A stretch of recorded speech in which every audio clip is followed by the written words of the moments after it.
16 বছরে যে হাসিনার দুর্নীতি, এমন একটা অবস্থা যেন এর আগে এরশাদ কোনো দুর্নীতি করেন নাই। এর আগে জিয়াউর রহমান সাহেবের শাসনামলেও কোনো দুর্নীতি ছিল না।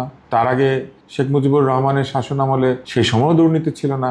দুর্নীতি কি শুধু গত 16 বছর হয়েছে? তদবির চালু আছে এবং অন্যান্য ঘুষ দুর্নীতি, অন্যান্য প্রক্রিয়াও চালু আছে। যে জুলাইয়ের পরবর্তীতে একটি পক্ষ বিভিন্ন বিষয়ে কোটা নিচ্ছেন। জুলাইয়ের যে আন্দোলন ছিল, সেই আন্দোলনে কোথাও পরিবেশ রক্ষার আন্দোলন ছিল? এটা ছিল কোটা বিরোধী আন্দোলন। কোটা বিরোধী আন্দোলনে সকল কোটা বাতিল করে দেওয়ার বিষয়টা কিন্তু এখানে নাই।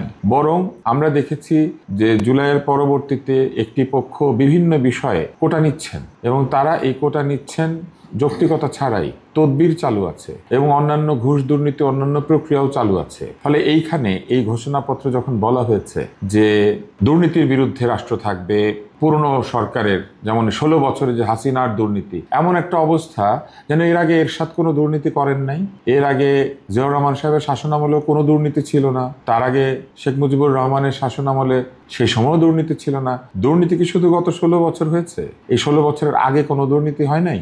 শুধু এই 16 বছরের দুর্নীতিকেই প্রতিরোধ করতে হবে সেই জন্য এই ঘোষণাপত্র, নাকি যে কোনো সময় বাংলাদেশ জন্ম নেওয়ার পর থেকে সকল ধরনের দুর্নীতি যা হয়েছে সবকিছুকে ছুঁড়ে ফেলে দিয়ে সবকিছু শাস্তির বিধান করে একটা ঘোষণাপত্র? সেটা কিন্তু আমরা দেখছি না। এই ঘোষণাপত্র পড়লে মনে হয় যে 2008-এর পরবর্তী সময়েই কেবল বাংলাদেশে চুরি, দুর্নীতি, ঘুষ হয়েছে। আমি মনে করি যে অবশ্যই এই বিচার হওয়া দরকার। যত ঘুষ, দুর্নীতি, চুরি হয়েছে আওয়ামী লীগ শাসনামলে, বিগত আওয়ামী লীগ শাসনামলে, এটা যেমন বিচার হওয়া দরকার, তেমনি অতীতের যদি কোনো দুর্নীতি বিচার না হয়ে থাকে সেটাও তাহলে বিচার হওয়া দরকার, সেটাও প্রতিরোধ করা দরকার। তাহলে মোটা দাগে সকল দুর্নীতিকে প্রতিরোধ না করে শুধু এরকম কেন বলা হবে যে শেখ হাসিনাই বা তার দলের লোকেরাই যেন শুধু বাংলাদেশ লুটপাট করেছেন, আর কেউ করে নাই? এটা আমার কাছে মনে হয়েছে যে এটা একটা একপাক্ষিক হয়েছে। তারাও করেছেন, অন্যরাও করেছে।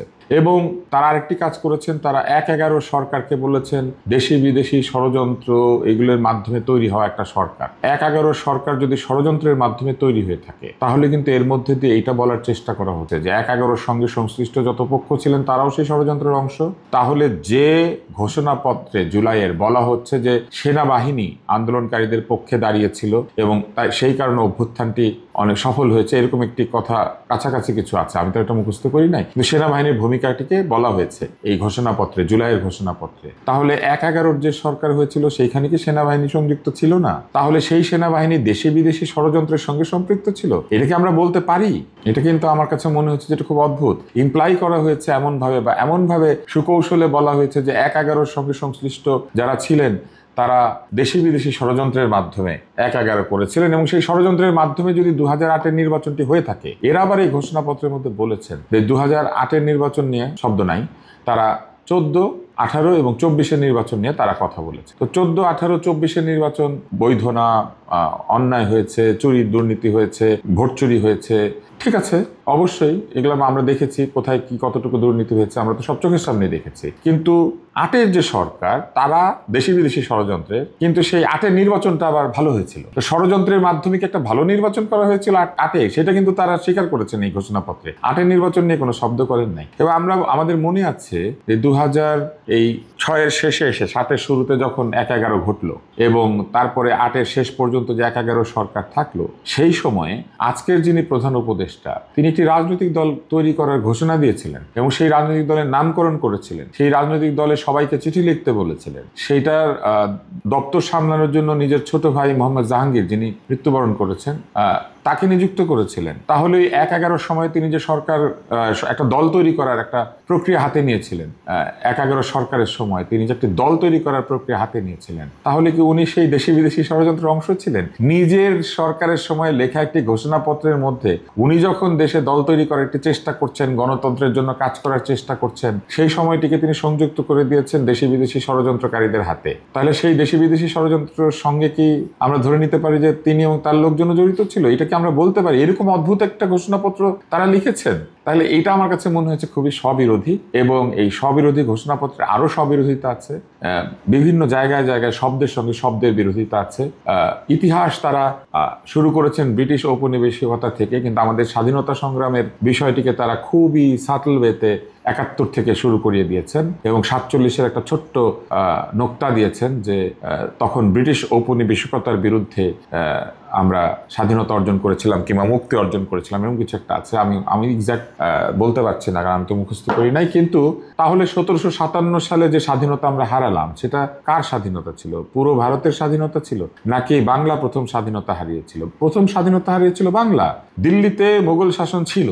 মোগল বাদশাহ কিন্তু 1857 সাল পর্যন্ত বাদশাহী করেছেন এবং তারপরেও করেছেন। ভিক্টোরিয়ার শাসন এইখানে প্রচলিত হওয়ার আগ পর্যন্ত এইখানে কিন্তু দীর্ঘদিন মোগল শাসনামল ছিল এবং 1857 সিপাহী বিদ্রোহের পরে রানীর ডিক্রি নিয়ে একটা প্রশাসন চালাতো হচ্ছে ইস্ট ইন্ডিয়া কোম্পানি। কিন্তু তারা কিন্তু ভাতা দিত মুঘল শাসকদেরকে, এবং ভাতা দিয়ে দিল্লিতে মুঘল শাসন রেখেছিল দীর্ঘদিন। তো সুবে বাংলা তার স্বাধীনতা হারিয়েছিল। পুরো ভারত কিন্তু স্বাধীনতা হারিয়েছে 1857 সালে। কাগজে কলমে একটা সরকার ছিল, এরকম ইন্টারিম মুঘল সরকার। তো ইন্টারিম মুঘল সরকার তো ছিল, তার মানে আমাদের স্বাধীনতা কিন্তু আমরা হারিয়েছি, সুবে বাংলা স্বাধীনতা হারিয়েছে 1757 সালে। যদিও আমাদের শাসক বাঙালি ছিলেন না, সিরাজউদ্দৌলা বাঙালি ছিলেন না, আলীবর্দী খানও বাঙালি ছিলেন না। আলীবর্দী তো তার আসল নামও না, এটা একটা উপাধি আলীবর্দী, হ্যাঁ, ওনার অন্য নাম ছিল। নবাবী শাসনের অবসান ঘটিয়ে ইস্ট ইন্ডিয়া কোম্পানি এখানকার প্রশাসন দখল করলো। কিন্তু এরপরে কিন্তু মীর জাফর নবাব ছিলেন, মীর কাসিম নবাব ছিলেন। নবাবী শাসনও কিন্তু বেশ কিছুদিন পরে গিয়েছে, কিন্তু আমরা স্বাধীনতা হারিয়েছিলাম। আমরা এই অঞ্চলে যুদ্ধ করেছি, 1857-তেও করেছি, এর আগেও আমরা স্বাধীনতা চেয়েছি, এরপরেও চেয়েছি। আমাদের চট্টগ্রাম অস্ত্রাগার দখলের মাধ্যমে আমরা চট্টগ্রামকে প্রায় স্বাধীন করে ফেলেছিলাম। আমাদের এই বাংলাতেই বিপ্লবীরা বিপ্লব করেছেন।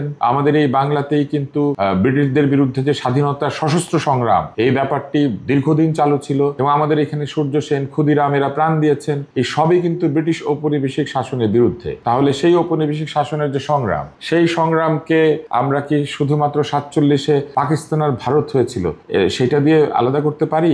পাকিস্তান তৈরির আন্দোলন কিন্তু স্বাধীনতা সংগ্রাম ছিল না। পাকিস্তান তৈরির আন্দোলন ছিল একটি প্রশাসনিক আন্দোলন। লাহোর প্রস্তাবের মাধ্যমে পাকিস্তানের প্রয়োজনীয়তা ব্যাখ্যা করে তারপরে সেইটাকে নিয়ে নেগোসিয়েশন করে সেইখানে হিন্দু মুসলিমের দেশ তৈরি করা হয়েছিল। কিন্তু বাঙালি তো সেই দেশ চায় নাই। বাঙালি চেয়েছে স্বাধীন সার্বভৌম বাঙালির শাসনের বাংলাদেশিদের রাষ্ট্র। তো সেই রাষ্ট্র তো তৈরি হয়েছে, এবং সেইটা নিয়ে যে তারা একেবারে উজ্জ্ব রেখে তারা কি করেছেন, তারা অনেক বেশি তারা এই অভ্যুত্থানটিকে মহিমান্বিত করার চেষ্টা করেছেন। তাতে কোনো অসুবিধা নাই। কিন্তু গণতন্ত্রের দাবিতে দেশে দেশে এই আন্দোলন চলতেই থাকে। ইন্দোনেশিয়াতে সুহার্তো শাসন ছিল না, মিশরে নাসের, সাদাত, হোসনি মুবারক একনায়ক ছিলেন না, আলজেরিয়াতে বুমেদিন একনায়ক ছিলেন না, ইরানের শাহ এবং তারপরে খোমেনি এরা একনায়ক না, সিরিয়াতে আসাদ একনায়ক ছিলেন না। সিরিয়ানরা বলছে আসাদকে তাড়িয়ে দেওয়ার পর সিরিয়া আবার স্বাধীন হয়েছে, এটা দ্বিতীয় স্বাধীনতা। কোথাও বলছে এই কথা, কিংবা অন্য কোথাও কি তারা বলেছে এটা দ্বিতীয় স্বাধীনতা? খোমেনি ইরান থেকে শাহকে তাড়িয়ে দিয়ে বলেছেন ইরান আবার স্বাধীন হলো। তাহলে এই বিষয়ে সুস্পষ্ট বক্তব্য তো এই ঘোষণাপত্রে নাই।